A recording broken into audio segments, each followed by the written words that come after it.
Terima kasih pemirsa, Anda masih menyaksikan Sergap. Gudang perakitan sepeda di Bandung, Jawa Barat terbakar. Warga dan petugas sulit memadamkan api karena seluruh pintu terkunci. Pegawai gudang libur selama PPKM darurat.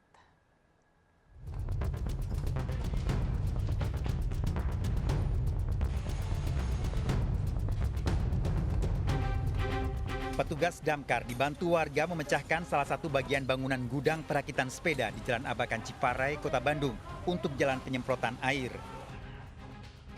Api terus membesar sementara warga dan petugas kesulitan menyemprotkan air ke titik api karena seluruh pintu terkunci. Selama PPKM darurat, seluruh pekerja diliburkan sehingga saat kebakaran warga sekitar yang mengetahui. Api dengan mudah merembet ke seluruh dalam bangunan karena diduga banyak material yang mudah terbakar. Hah? Dari ruang ban. Terus merembet gimana, Kang? Terus ngerembet ke ruang packing sepeda yang sebelah sini. Ya kan? Tahu packing sih karena emang udah pada dikasih kardus kan gitu kan. Udah di packing gitu. Terus ini sih yang mempersulit memang akses buat masuk ke dalamnya. Karena kebanyakan yang dikunci karena pada libur kan. Makanya ini juga tadi dijebol kan, kaca apa dijebol semua. Gitu. Soalnya biar bisa akses masuk air kan. Penyebab kebakaran masih dalam penyelidikan polisi, sementara kerugian diperkirakan mencapai miliaran rupiah. Dari Bandung, Jawa Barat, Ervan David, iNews melaporkan. Pemirsa, pembunuhan remaja putri yang jasadnya ditemukan di kebun singkong Cisauk, Tangerang, Banten telah direncanakan kekasih. Keluarga korban menolak lamaran, membuat pelaku nekat membalas dendam. Korban ditemukan tewas dengan luka bakar dan tidak utuh.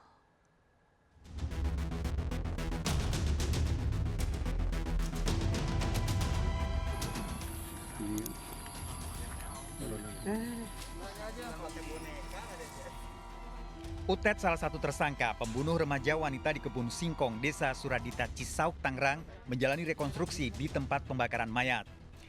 Sementara Dose, tersangka lain yang merupakan kekasih korban, dilibatkan rekonstruksi secara online karena positif terpapar COVID-19.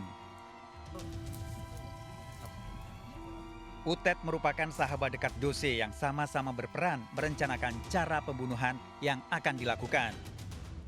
Sebelum dibunuh, korban dijemput oleh Dose dari tempat kerjanya dan dibawa ke kebun singkong, kemudian dianiaya para tersangka. Utet sebelumnya yang mencari tempat untuk melakukan pembunuhan. Dari hasil penyelidikan polisi, Utet mengetahui permasalahan Dose dan kekasihnya sehingga merencanakan menganiaya korban hingga tewas. Pelaku sudah merencanakan dari awal, memang dari sejak hari Senin sampai dengan pelaksanaan eksekusinya di hari Kamis malam itu sudah direncanakan, baik itu yang menjemput dari tempat pekerjaan korban, kemudian membawa korban ke TKP, selanjutnya korban dicekik dan dibakar bersama-sama oleh kedua orang pelaku tersebut. Ada 25 adegan yang saat ini pelaksanaan rekonstruksi. Hubungannya pertemanan tapi saking dekatnya sehingga si UT ini sudah menganggap DS ini sebagai adiknya. Utet memperagakan sebanyak 25 adegan penganiayaan dan pembunuhan yang diikuti Dose dari ruang isolasi COVID-19. Pekan lalu bakaran kayu yang ditemukan warga Suradita ini tidak disangka terdapat mayat seorang wanita dan sisa pakaian yang dikenakan.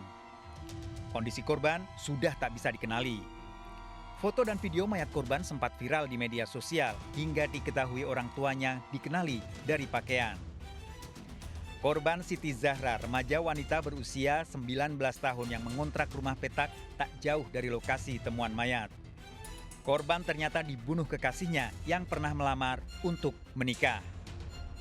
Itu memang potongan baju anak saya. Anda berangkat dari situ, ya emang saya di hati ini, saya yakin itu anak saya dari awal juga. Begitu, Pak. Pas mendengar informasi itu, Pak.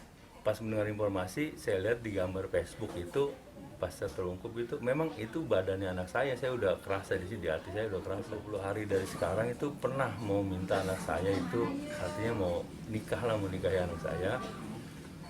Saya tolak dengan alasan pertama anak saya masih kecil, dan dia juga tulang punggung keluarga. Para tersangka terancam hukuman seumur hidup atau hukuman mati. Dari Tangerang, Banten, Nunung Purnomo, iNews melaporkan.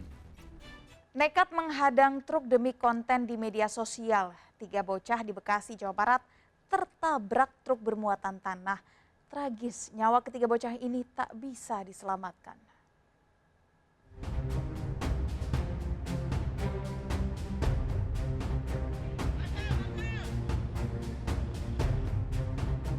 Inilah aksi sejumlah anak belasan tahun di kawasan Cikarang Barat, Kabupaten Bekasi, Jawa Barat. Mereka nekat menghadang sebuah truk tanah yang sedang melaju dengan kecepatan tinggi hingga membuat 3 remaja tergilas. Jarak yang terlalu dekat membuat sang sopir tak sempat menginjak rem. Ironisnya, aksi nekat dilakukan hanya demi membuat sebuah konten di media sosial. Oh, berarti ini salah satu bikin konten juga? Buat bikin konten? Iya, tahu. Kayaknya. Nyetop mobil gitu ya? Saya juga takut, Pan, sama mobil. Sering sini nyetopin mobil.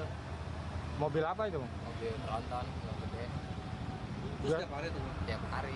Setiap hari? Iya. Jumlahnya Bang, untuk jumlahnya? Nggak banyak, dikit. Usai kejadian, puluhan rekan korban menghentikan laju sebuah mobil bak terbuka dan bermaksud mengevakuasi korban L ke rumah sakit terdekat. Namun sang sopir membelokkan arahnya ke Polsek Cikarang Barat. Korban pun akhirnya dibawa ke Rumah Sakit Medika Cikarang dengan ambulans. Petugas kini memburu sopir dam truk. Dari Kabupaten Bekasi, Jawa Barat, Didit Junaidi melaporkan. Petugas membubarkan pesta pernikahan yang digelar warga di Kembangan Utara, Jakarta Barat. Digelar saat masa PPKM darurat, panitia diminta membongkar perlengkapan pesta dan melarang tamu datang.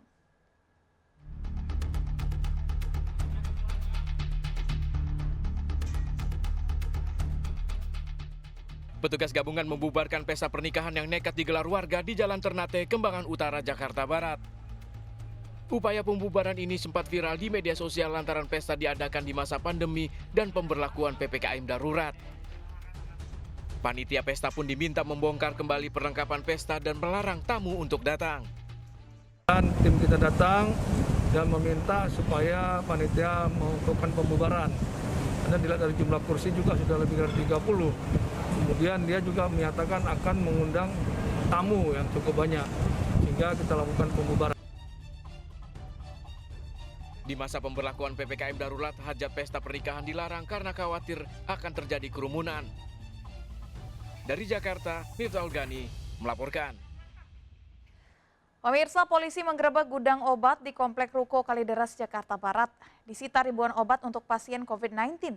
Pemilik gudang, manajer, dan apoteker diperiksa polisi.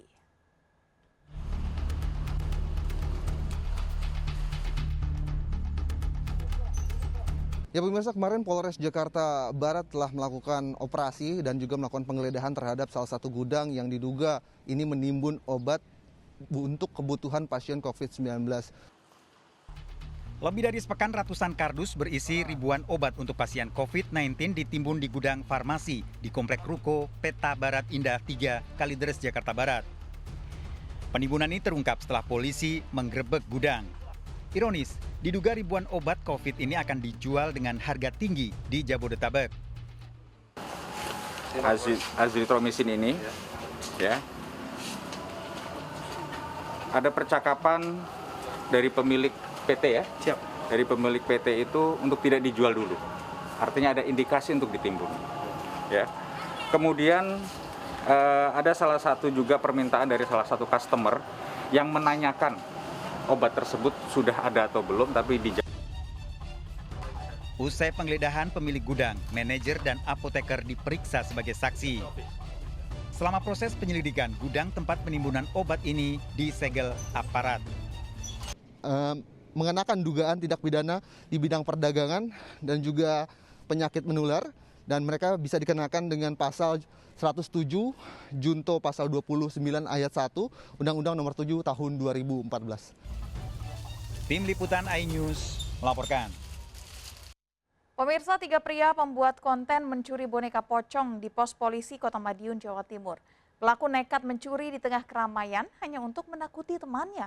Rekaman aksi pencurian tersebar melalui media sosial.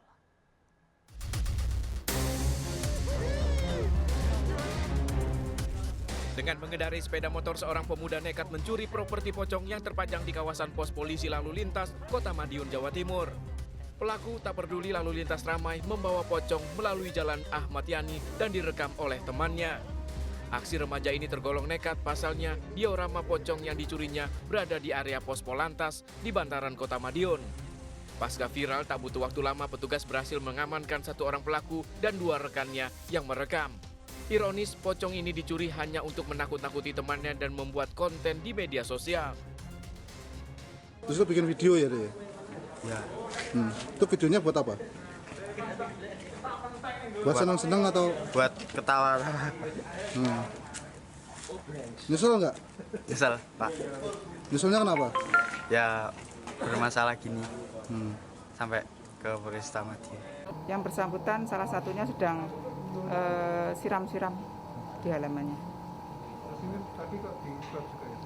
Disuap karena akan dimintai keterangan dari penyidik. Jadi harus swab dulu, aman, baru nanti dimintai keterangan. Ketiga pelaku masih menjalani pemeriksaan. Dari Madiun, Jawa Timur, Arif Wahyu melaporkan. Pencurian 2 burung di perumahan Taman Walet, Pasar Kemis, Tangerang, Banten terekam CCTV. Saat beraksi, 1 pelaku membawa senjata tajam.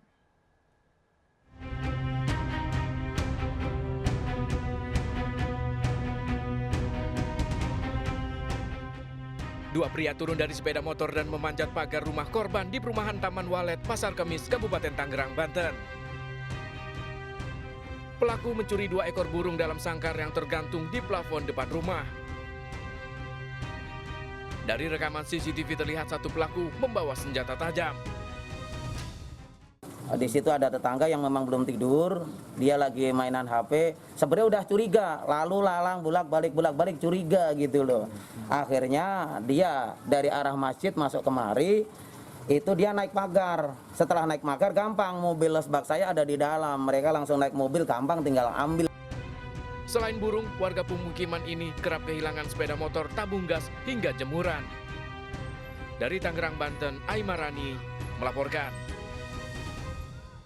Pemirsa, seorang pedagang empek-empek diamankan warga karena kepergok mencuri celana dalam wanita di Tasikmalaya, Jawa Barat. Pelaku mengambil celana dalam di jemuran dan berdalih sebagai obat jerawat. Celana dalam itu kenapa? Obat jerawat. Oman penjual empek-empek keliling diamankan warga setelah kepergok mencuri celana dalam wanita yang dijemur di komplek perumahan DPRD Kota Tasikmalaya. Untuk menghindari amukan warga, Oman dijaga petugas keamanan sebelum dijemput polisi. Dalam pemeriksaan di kantor polisi, Oman mengakui mencuri celana dalam sambil berkeliling jualan empek-empek. Oman mencari celana dalam yang dijemur warga. Oman berdalih, celana dalam wanita digunakan sebagai obat. Celana dalam itu kenapa? Obat jerawat. Obat jerawat. Kata siapa emang awalnya? Temen. Bisa? Oh, temen. Bilang gitu. Kalau kamu? Nggak ada, Pak. Nggak ada. Di sini tuh. Sejak kapan kamu curi kayak gitu? Baru, Pak. Udah berapa kali? 2. Dalam pemeriksaan di kantor polisi, Oman mengaku telah mencuri celana dalam bekas lebih dari 1 kali. Motif dari yang bersangkutan mengambil bagian dalam seorang wanita itu tujuannya adalah untuk mengobati jerawat yang bersangkutan. Oman terancam hukuman 4 tahun penjara dengan barang bukti 1 celana dalam bekas. Dari Tasikmalaya, Jawa Barat, Asep Juharyono, iNews melaporkan. Kalah game online, seorang pria di Sidoarjo, Jawa Timur tega menganiaya anak balitanya. Pelaku ditangkap setelah video penganiayaannya viral di media sosial. Sergap segera kembali pemirsa.